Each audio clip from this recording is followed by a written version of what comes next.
जय सिया राम। मनुष्य के जीवन में जितने भी आश्रमों की चर्चा हुई है सनातन धर्म में, उसमें सबसे सर्वश्रेष्ठ गृहस्थ आश्रम को बताया गया है कि व्यक्ति अपने जीवन के कार्यों के संपादन करते हुए ईश्वर चर्चा में रत रहे, ईश्वर के ध्यान में मग्न रहे। इससे बड़ी बात कोई नहीं हो सकती। इसलिए सुखी दाम्पत्य जीवन हो, हमारा जो वैवाहिक जीवन हो वो सफल हो, ये बहुत ही आवश्यक है। क्योंकि पति और पत्नी इन दोनों के मेल से, दोनों के मेल मिलाप से, सुमति से कई तरह के विपत्तियों का नाश हो जाता है और घर में सुख समृद्धि आती है। लगातार इस विषय पे ज्योतिषाचार्य आशीष कुमार जी बात कर रहे हैं और कोशिश यही है कि समय पे युवक युवतियों का विवाह तो हो ही, जो अड़चने आ रही हैं वो दूर तो हो ही, साथ ही कुछ खास बातों पर ध्यान रखा जाए जिससे कि हमारा जो दाम्पत्य जीवन है वो सुखमय व्यतीत हो। आज इसी विषय पे बात करेंगे। ज्योतिषाचार्य आशीष कुमार जी, स्वागत है आपका। जय सिया राम। जय सिया राम। जैसा कि आपसे बातें हो रही थी, चर्चा क्रम में आप बता रहे थे कि सुखी दाम्पत्य जीवन के लिए कुछ बातों पे विशेष गौर अगर किया जाए, कुछ बातों पर ध्यान रखा जाए तो हमारा जो वैवाहिक जीवन है वो सफल होगा। अपने कार्यों का हम संपादन करेंगे और फिर हमारा जो आध्यात्मिक यात्रा है वो भी अच्छी चलेगी। देखिए, जब हम बच्चे के विवाह के बारे में सोचते हैं या कोई भी पेरेंट्स बच्चे के विवाह के बारे में सोचते हैं तो हम उसमें बहुत सारी बातों का ध्यान रखते हैं।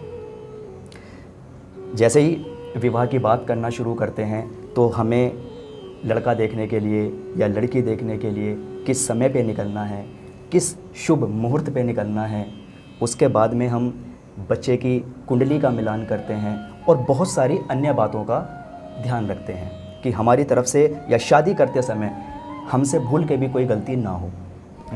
एक तो चाहे लड़का हो चाहे लड़की हो, जब आप उसके विवाह के बारे में विचार कर रहे हैं या आपने उसके विवाह के बारे में विचार करना शुरू कर दिया है और जब आप विवाह के लिए डेट निकलवाने के लिए जाएं या डेट निकालें तो उसमें यह विशेष ध्यान रखें कि जिस तिथि में बच्चे का जन्म हुआ हो उस तिथि में आपको विवाह नहीं करना है। बच्चे का जिस दिन जन्मदिन हो उस दिन आपको विवाह नहीं करना है। और बच्चे का जिस नक्षत्र में जन्म हुआ है उस नक्षत्र में भी आपको विवाह नहीं करना है। अच्छा, तिथि का ध्यान रखना है। तिथि का ध्यान, जैसे अगर किसी को अंग्रेजी तारीख में जिस तिथि को जन्म हुआ है जी, मान लीजिए ये उदाहरण के तौर पे किसी का 10 तारीख को जन्म हुआ है जी, तो 10 तारीख को विवाह का दिन मत रखिए। और आपने कहा कि जो हमारी तारीख है, ये तो अंग्रेजी तारीख हो गई जी, कि वार से जैसे किसी का तृतीया का जन्म है तो उस दिन शादी ना कीजिए। जिस नक्षत्र में बच्चे का जन्म हुआ है, किसी का मान लीजिए रोहिणी नक्षत्र में जन्म है तो रोहिणी नक्षत्र में आप शादी मत कीजिए। लड़के पक्ष को भी लड़की पक्ष को भी, दोनों को बचाने की आवश्यकता है। बिल्कुल। अच्छा, उसके बाद में जिस महीने में बच्चे का जन्म हुआ है उसमें भी आपको विवाह नहीं करना है। जैसे हिंदी महीना, मैं अंग्रेजी महीने की बात यहाँ पर नहीं कर रहा हूँ, हिंदी महीना। जैसे किसी का मान लीजिए कि हाँ, चैत्र में किसी का जन्म हुआ है, हाँ, चैत्र है, बैशाख है, ऐसे हिंदी महीने जो होते हैं हमारे साढ़, सावन, भादो, इनमें यदि किसी बच्चे का जन्म हुआ है किसी भी महीने में, जिस महीने में बच्चे का जन्म हुआ है उस महीने में भी बच्चे का विवाह नहीं करना है। इस बात का आपको ध्यान रखना है। दूसरी बात, यदि किसी का बच्चा बड़ा है, यानी कि जिस बच्चे, चाहे लड़का है चाहे लड़की है, मान लो किसी व्यक्ति का आप बच्चा है, बेटा है, और वो बेटा सबसे बड़ा है जिसके विवाह के लिए बात कर रहे हैं तो उसे बोलते हैं जेठा बच्चा। कि ये बच्चा ज्येष्ठ महीने, मतलब जेठा बच्चा है, सबसे जेठ है, बड़ा बच्चा है, तो उसका जेठ के महीने में भी विवाह नहीं करना है। और ऐसे ही बेटी के लिए है, आप बेटी का विवाह करना चाहते हैं और बेटी आपकी बड़ी है, जेठी आपकी बेटी है, तो उसका भी विवाह जेठ के महीने में नहीं करना है। अगर आपको किसी ने बता भी दिया है तो आप इस चीज़ से बचें, आप इस ज्ञान को प्राप्त करें और इस बात का विशेष ध्यान रखें। अब देखिए, कई बार ऐसा होता है कि बच्चे का विवाह, अगर हम इन सारी चीज़ों को देखते हैं तो कई बार ऐसा होता है कि विवाह निकल ही जेठ महीने का रहा है। कई बार होता है कि मुहूर्त ही मिल रहा है, वैसे जेठ महीने का ही निकल रहा है और उसके बाद में साल, 1.5 साल, 2 साल, 3 साल, 3.5 साल, 4 साल कोई अच्छा मुहूर्त नहीं है उनके लिए। मान लो 2-3 साल भी अगर मैं लेकर के चलूँ तो 2-3 साल बाद भी उनका कोई शुभ मुहूर्त, अच्छा मुहूर्त नहीं है। तो ऐसे में क्या करें? उसका भी विधान बताया गया है शास्त्रों में कि यदि आप बच्चे के विवाह के लिए तैयारी कर रहे हैं और आपका बच्चा जेठा है, मान लो किसी का पुत्र है और वो अपने पुत्र के, अपने बेटे के विवाह के लिए सोच रहे हैं और वो बच्चा जेठा है यानी बड़ा बच्चा है, और जिस लड़की का आप रिश्ता लेने जा रहे हैं वो लड़की अपने भाई बहनों में छोटी है, तो फिर उसका दोष नहीं लगेगा। अच्छा, यानी और ऐसे ही इसका उल्टा है, यानी वर या कन्या दोनों में पक्षों से एक यदि जेठा है और दूसरा जेठा नहीं है, वो बच्चा छोटा है, तो आप विवाह कर सकते हैं ऐसी स्थिति में, ऐसी परिस्थिति में। ऐसे ही इसका विपरीत है, यदि लड़की बड़ी है, लड़की जेठी है और जिससे आप विवाह करना चाह रहे हैं जिस लड़के से, वो अपने घर में छोटा है, तो आप और साल, 1.5 साल, 2-3 साल तक अगर विवाह नहीं निकल रहा है, शादी की डेट नहीं निकल रही है, तो आप ऐसी स्थिति में विवाह कर सकते हैं, उसका बहुत ज़्यादा दोष नहीं लगेगा।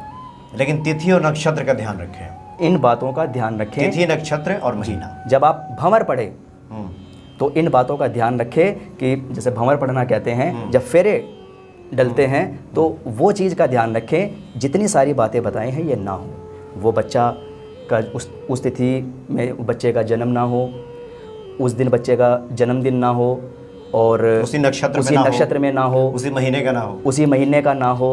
इन बातों का आप ध्यान रखें। और जेठा ना हो, जेठा बच्चा है, जेठ के महीने में अगर आप विवाह कर रहे हैं तो आप उससे भी बचें। जेठी बेटी है, उस महीने में आप विवाह ना करें, यानी जेठ के महीने में आप विवाह ना करें। ज्योतिषीय दृष्टिकोण से अगर समझा जाए कि किसी व्यक्ति का अगर जिस नक्षत्र में उसका जन्म हुआ है और शादी की तिथि भी उसी नक्षत्र में निकल गई जी, या उसी तारीख में या उसी महीने में, जैसे मान लीजिए किसी का जन्म फाल्गुन मास में हुआ है, फागुन के महीने में जी, शादी भी रख दिया फागुन में, ज़्यादातर शादियाँ फागुन में होती हैं जी, तो अगर वो कर दे तो ज्योतिषीय दृष्टिकोण से देखें तो क्या क्या गलत होता है उसमें? उसमें देखिए कहीं ना कहीं क्या होता है कि जैसा हमने देखा है अपने अभ्यास में, अपनी प्रैक्टिस में, अपने अनुभव में, तो ऐसे में बच्चों के जीवन में एक तो दुख आ जाते हैं। शादी से पहले सब वो बोलते हैं कि शादी से पहले हमें कोई दिक्कत नहीं थी, लेकिन जब से हमारी शादी हुई है तब से हमारे जीवन में स्ट्रगल आना शुरू हो गया है। दूसरा, बच्चों की ग्रोथ रुक जाती है, ऑफिस में भी और घर पर भी किसी ना किसी बात पे तनाव मुक्त, अच्छे स्थिति तनाव युक्त माहौल रहता है, तनाव बना रहता है, घर के अंदर कलह कलेश होता है और डाइवोर्स और सेपरेशन तक की भी नौबत आ जाती है, ऐसा भी देखा गया है। तो इसीलिए मैंने आपको स्टार्टिंग में बताया, जब आप इतनी सारी बातों का विवाह के समय पे ध्यान रखते हैं तो ये कुछ बहुमूल्य जानकारियां हैं जिसका भी आपको ध्यान रखना है, और ये माता पिता का कर्तव्य बनता है।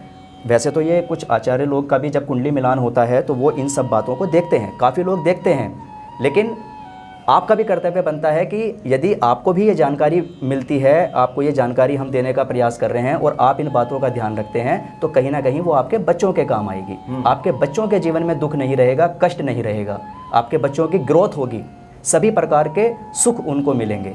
तो इसलिए आपको इन बातों का ध्यान रखने की आवश्यकता है। जी जी, क्योंकि जो सनातन धर्मावलंबी हैं, बहुधा ये देखा जाता है कि आजकल के समय में खास करके हमने देखा है, आप तो देखते ही होंगे कि लोग जितनी प्रमुखता कि किस तिथि को बैंड वाले खाली हैं जी, किस तिथि को बैंकेट हॉल में मिल जाएगा, बिल्कुल रसोइये मिल जाएंगे, उसको ज़्यादा ध्यान देते हैं। या बच्चे अगर जॉब कर रहे हैं तो वो किस कब छुट्टी मिलेगी, और लेकिन मुहूर्त पर ध्यान नहीं देते, मुहूर्तों के साथ समझौता कर लेते हैं। फिर जब उस मुहूर्त का समय आता है फिर बाद में ध्यान आता है, और व्यक्ति को ये भी नहीं पता होता कि हमारे बच्चों के जीवन में विवाह, कई बार तो ऐसा होता है जो बच्चे एक दूसरे को जानते हैं काफ़ी लंबे समय से, तब उनको कोई दिक्कत नहीं आती, लेकिन जब वो विवाह कर लेते हैं उसी दिन से उनको दिक्कतें आती हैं। तो कई बार शादी के विवाह के उत्साह में जी बहुधा इन बातों को नज़रअंदाज किया जाता है और ये भी कह दिया जाता है कि पंडित जी तो बस कहते ही रहते हैं, और लोग अपने हिसाब से फिर तर्कों से बैठाते हैं, सब कुछ आयोजन करते हैं, और बाद में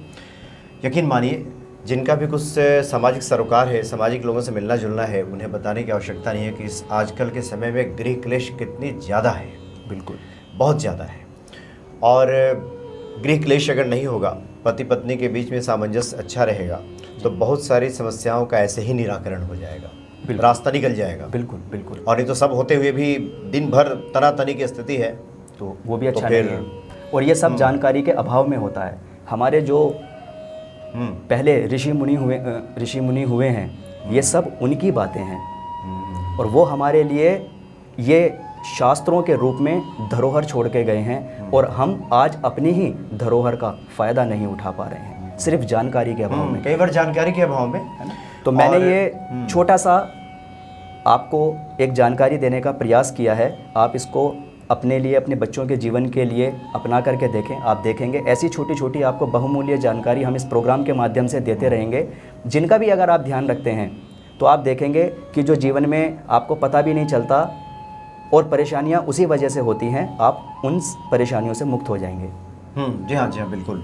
तो इस पर ध्यान देने की आवश्यकता है। कई बार जानकारी पूर्ण नहीं मिलती तो व्यक्ति उस पर विश्वास नहीं करता और धीरे धीरे एक समय आता है जिसको लोग पुरातन बातें मान करके बिसरा देते हैं। लेकिन विश्वास कीजिए, ये सब बातें जीवन में बहुत ही काम की होती हैं, कारगर होती हैं। इसको अपनाइए और जीवन आपका सुखमय बनेगा। और आज आपने बहुत ही बहुमूल्य बातें बताई हुई हैं। ये रिसर्च का, ये खोज का जो आपने देखा है अपने प्रैक्टिस में, उसके अनुसार आपने बातें बताई हैं। तो इस पर आप विश्वास कीजिए और इसको मानिए। निश्चित तौर पे सुखी दाम्पत्य जीवन होगा। बहुत बहुत धन्यवाद आपका। जय श्री राम। जय श्री राम। जय श्री राम दर्शकों।